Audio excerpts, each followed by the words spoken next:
एक बार एक आदमी जो हमेशा बहुत बीमार रहता था, वो एक दिन आयुर्वेद के बहुत बड़े गुरुजी के पास जाता है और गुरुदेव से पूछता है कि हे गुरुदेव, क्या कोई ऐसी औषधि है? यदि है तो मुझे बताइए, जो कि एक ही औषधि से सारे रोगों को खत्म कर दें। यदि ऐसा कोई औषधि है तो मुझे बताइए, मैं अपनी इन शारीरिक समस्याओं से, रोगों से, बीमारियों से बहुत ज्यादा परेशान हूं।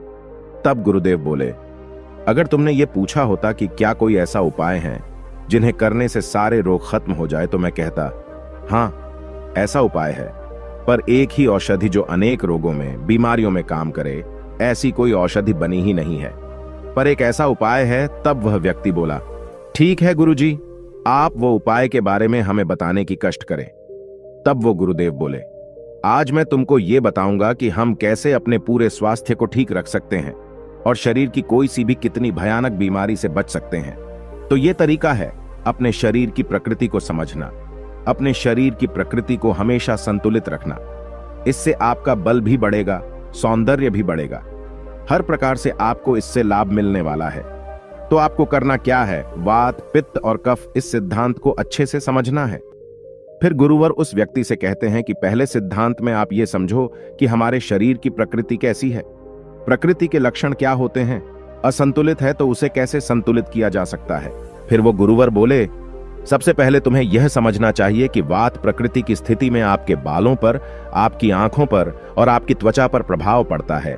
आपके बाल रूखे होने शुरू हो जाते हैं और झड़ने लगते हैं, और जब आपके बाल झड़ने लगते हैं तो आप कई तेलों का प्रयोग करते हैं, विभिन्न प्रकार की औषधियों का प्रयोग करते हैं, लेकिन तब भी लाभ नहीं हो रहा है, तो समझ जाना कि वात आपका प्रकोपित हो रहा है। वात रोग में आपकी समस्या है। आंखों की रोशनी कम होने लगती है, त्वचा जो है आपकी वो रूखी होनी शुरू हो जाती है, सुखी हो जाती है, और त्वचा व चेहरे पर झुर्रियां पड़ने लगती है। यह सब वात का प्रभाव होता है। तो अगर आपके साथ ऐसा हो रहा है तो आप समझे कि यह वात का प्रभाव है। वात आपके शरीर में असंतुलित हो रहा है। अगर आपको जोड़ों में दर्द होता है, कमर में अकारण ही दर्द हो जाता है, तो यह सब वात के प्रभाव के कारण ही हो रहा है। और भूख इन लोगों को अच्छी लगती है, सामान्य लगती है, बहुत अधिक नहीं, बहुत कम नहीं, लेकिन इन लोगों को गैस की समस्या, पेट जैसे फुला फुला अनुभव होना और डकारें आना, ऐसी परिस्थितियां इनको बनती हैं। और अधोमार्ग से वायु का निष्कासन ज्यादा होता है, इस प्रकार की स्थिति बनती है। और साथ ही कॉन्स्टिपेशन यानी कब्ज की समस्या इनको रहती है, क्योंकि वात जो है वो सुखाती है, वो मल को भी सुखा देती है। वात का जो मुख्य स्थान होता है वो आपकी आंतें होती है, और ये यहां पर मल को सुखा करके कॉन्स्टिपेशन की समस्या खड़ा करती है। तो अगर आपको बार बार कॉन्स्टिपेशन की समस्या रहती है, मल ठीक से निष्कासित नहीं हो पाता है, तो आप यह समझ लेना कि आपके शरीर में की वात का प्रभाव बढ़ा हुआ है। यह सुनकर वो व्यक्ति बोला, गुरुदेव आपने ठीक कहा, ये जो आपने अभी कई प्रकार के लक्षण बताए हैं, उनमें से कई तरह के लक्षण आधे से ज्यादा ऐसा लगता है कि वो मेरे में भी है। तभी गुरुवर कहते हैं, तो ठीक है, तो अब तुम ये समझो कि मन की स्थिति कैसी रहेगी। तो यह मन चंचल रहेगा, एक जगह ठहरेगा नहीं। मन बार बार अलग अलग स्थानों पर जाएगा। अगर वह ध्यान का अभ्यास करे और अपने काम में एकाग्र रहने की कोशिश करें तो कोशिश करना मुश्किल होगा, ध्यान बहुत ज्यादा भटकेगा। यह वात का प्रभाव होता है। फिर गुरुदेव व्यक्ति से बोले, अब मैं तुमको यह बताता हूं कि अगर आप वात प्रकोपित है तो आप किन चीजों का प्रयोग करके ठीक कर सकते हैं। तो आपको मुख्य रूप से बासी भोजन और भारी भोजन का त्याग करना है। जब आप ज्यादा मात्रा में भोजन कर लेते हैं तो आपके पेट पर दबाव बनता है, भोजन सड़ता है और वहां से वात बनना शुरू हो जाता है, और जो आपकी पाचन शक्ति है वो भी मध्यम हो जाती है, वो भी तेज नहीं होती है। ऐसा नहीं होता है कि वह कुछ भी पचा लेगा। तो आपको भारी भोजन नहीं करना है, गरिष्ठ भोजन नहीं करना है, हल्का, सुपाच्य और संतुलित भोजन करना है। अब बात करते हैं कि वात को खत्म कैसे किया जा सकता है।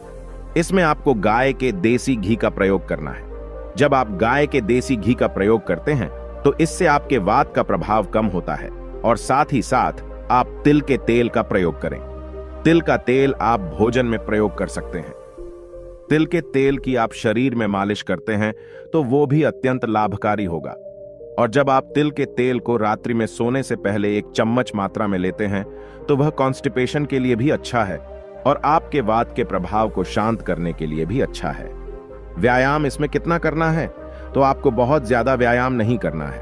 अगर आप हल्का व्यायाम करते हैं तो वात की स्थिति में आपको जरूर लाभ होगा। अब आगे बढ़ते हैं कि अगर कि पित्त के लक्षण हो तो उसे कैसे संतुलन करते हैं, क्या करना है। तो पित्त के लक्षण में बाल सफेद होते हैं, वात की स्थिति में बाल झड़ते हैं तो पित्त की स्थिति में बाल सफेद होते हैं। बाल अगर आपके सफेद हो रहे हैं तो समझ जाइए कि पित्त का प्रभाव आप में बढ़ा हुआ है। चेहरे पर कील, मुहासे, फोड़े, फूंसी की समस्या और पिंपल की समस्या इन लोगों में ज्यादा रहती है।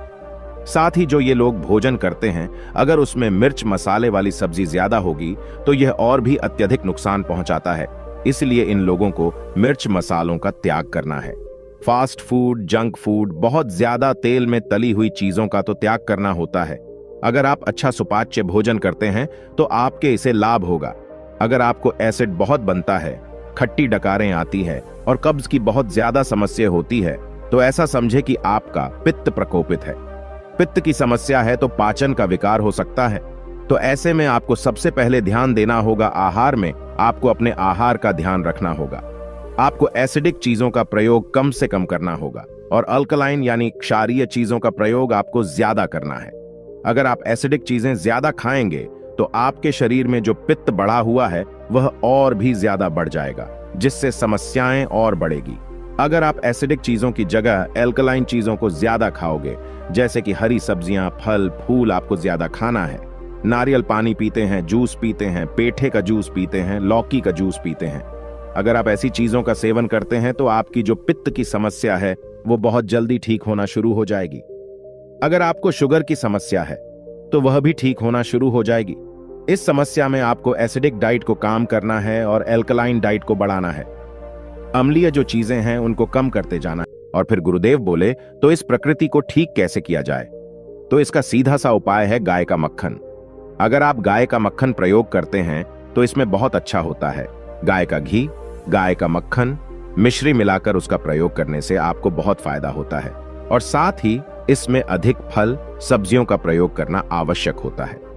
व्यायाम में आप समझे कि कुंजल क्रिया जो है वो बहुत अच्छी रहती है, यानी कि आपको पर्याप्त मात्रा में 3 से 4 ग्लास गुनगुना नमकीन पानी पी के उसके बाद आप उंगली को मुंह के अंदर डाल के कुल्ला करते हैं तो पानी बाहर आएगा। ये जो क्रिया है ये पित्त की अवस्था में बहुत काम आती है। ऐसे लोगों को ध्यान का अभ्यास और योग का अभ्यास भी करना चाहिए। इससे भी मन शांत होता है, गुस्सा कम होता है। मानसिक स्थिति जब शांत होती है तो पाचन पर भी उसका अच्छा प्रभाव पड़ता है। और आपकी जो अल्सर जैसी समस्या है, पित्त बढ़ रहा है, तो ऐसे में मानसिक समस्या इसे कम करने में आपकी मदद करती है। अब बात करते हैं कफ प्रकृति में क्या लक्षण दिखाई देते हैं। कफ प्रकृति को एक अच्छी प्रकृति माना जाता है। इसमें त्वचा बहुत अच्छी रहती है। इसमें आपकी त्वचा, आपकी आंखें और आपके बाल सब अच्छा रहता है। आपका पाचन भी ठीक रहेगा। बहुत ज्यादा भूख नहीं लगेगी, लेकिन सामान्य भूख लगेगी। लेकिन आप यह समझे जो आपकी कफ प्रकृति है, इसमें आप जो कुछ भी खाएंगे उससे आपका वजन बहुत तेजी से बढ़ेगा। आप में ओबेसिटी यानी कि मोटापे की समस्या रहने वाली है। जो म्यूकस हैं यानी बलगम वो बढ़ता है। खांसी, जुकाम की समस्या रहती है। ओबेसिटी के कारण होने वाली जो भी बीमारियां हैं जैसे कि डायबिटीज इत्यादि की दिक्कत प्रधानता में रहती है। यह कफ प्रकृति के व्यक्तियों में अधिक रहती है। ऐसे व्यक्ति अगर अपने आप को सक्रिय रखते हैं, अच्छी जीवन शैली को अपनाते हैं तो फिर ठीक है। लेकिन अगर ये निष्क्रिय हो जाते हैं, मतलब कोई काम नहीं करते हैं, शारीरिक मेहनत नहीं करते हैं, शारीरिक रूप से एक्टिव नहीं रहते हैं, तो ऐसी स्थिति में कफ प्रकृति जो बनती है उसमें जो मानसिक स्थिति होती है वो व्यक्ति की शांत होती है, मिलनसार स्वभाव होता है। ये संतुलित मस्तिष्क के साथ रहते हैं। इसमें तमो गुण से ऊपर उठना जरूरी होता है और इसके लिए सक्रिय रहना जरूरी होता है। इसमें घी का, तेल का या फैट वाली चीजों का उपयोग करना निषेध होता है। इन लोगों को ये सब चीजें ग्रहण नहीं करनी होती हैं, क्योंकि इससे और ज्यादा फैट बढ़ने लगता है। अगर आप फैट वाली चीजें लेंगे तो इससे आपको नुकसान देखने को मिलेंगे। जो फैट है, मोटापा है, वो इसमें बढ़ता है। तो जो आपका मांस है, इसे ठीक करने के लिए आप सौंठ, इलायची, हल्दी, दाल, चीनी का प्रयोग कर सकते हैं। अगर आप इस प्रकार की चीजों का प्रयोग करते हैं तो इसका संतुलन होता है। व्यायाम की बात करें तो कफ प्रकृति के व्यक्तियों को पूर्ण शक्ति व्यायाम करना चाहिए, अधिक व्यायाम करना चाहिए।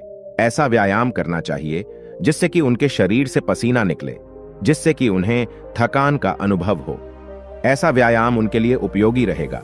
साथ ही साथ इनके लिए उपवास बहुत अच्छा रहेगा। हफ्ते में 1 दिन उपवास तो कफ प्रकृति के लोगों को करना चाहिए। अधिक पूर्ण व्यायाम यानी कि अच्छा व्यायाम, और इसके साथ ही अगर ये उपवास करते हैं तो इससे उन्हें बहुत अच्छे लाभ मिलते हैं। तो इस तरह की स्थितियों में आप अपने लक्षणों को देख सकते हैं, मिला सकते हैं कि आपके मानसिक और शारीरिक लक्षण किस तरह से मेल खाते हैं। तो अगर आपको लगता है कि दो तरह से मेल खाते हैं तो आप समझें कि दो प्रकृति के योग भी आपको एक प्रकृति बनाता है, यानी कि आपको वात पित्त हो सकता है, पित्त कफ हो सकता है, वात कफ हो सकता है। इस प्रकार से भी प्रकृतियां बन सकती हैं। तो आपको इस पर ध्यान देना है और उस प्रकृति के अनुसार आपको अपना आहार लेना है, और आपको जो चीजें निषेध बताई है उन चीजों का त्याग करना है, और जो चीजें आपको लेने के लिए कही गई है वो चीजें आपको जरूर लेनी है। यदि इस प्रकार से आप करते हैं तो आप निश्चित रूप से बहुत सारी बीमारियों से बच सकते हैं। उसके बाद उस व्यक्ति को सभी बीमारियों की जड़ समझ में आ गई थी, और साथ ही उसे अपनी सभी बीमारियों को ठीक करने के उपाय भी मिल गए थे।